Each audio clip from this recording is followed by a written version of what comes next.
Live action adaptations always suck. Well, except for One Piece. Long ago, the world was living in harmony until one day Netflix attacked. Only Brian Konietzko and Michael Dante DiMartino, the creators of Avatar, could stop them. But when the world needed them most, they vanished.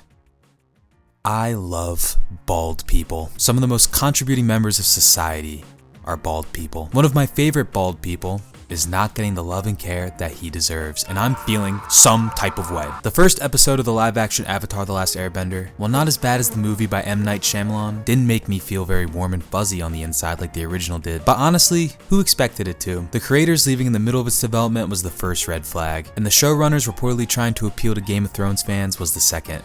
But we didn't listen. We ignored all the warning signs, and now we pay the price with our eyeballs. Starting on the positives, the show is visually appealing and very much keeps the spirit of the original. For the most part, the CGI looks great, arguably even better than the One Piece adaptation. That's really the only thing that elevates this past the 2010 movie. Now for the bad. Aang is way too young and his voice is squeaky and annoying as fuck. This guy right here is a freaking child, a crybaby who poops his diaper. Now this guy is a straight up dog. Moving on, both adaptations forget that Avatar is as much of a comedy as it is an action show. It's supposed to be, you know, funny. Zany goofy ass show. Zany goofy ah. In between the action, the characters would make little quips with each other that kept things entertaining while not feeling forced. This show takes itself way too seriously.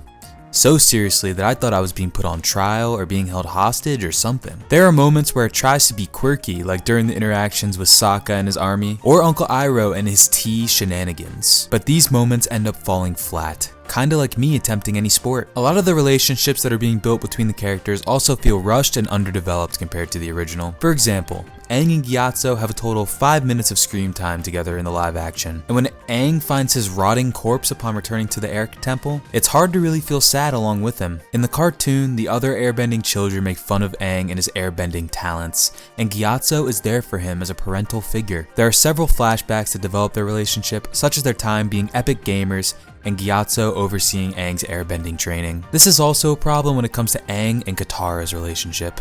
Aang is a literal infant compared to her in the live action series, so there's no romantic tension whatsoever like there is in the original. That's fine, they can be best buddies, right? Well, they share one scene together. Aang tells her to find balance like the monks told him.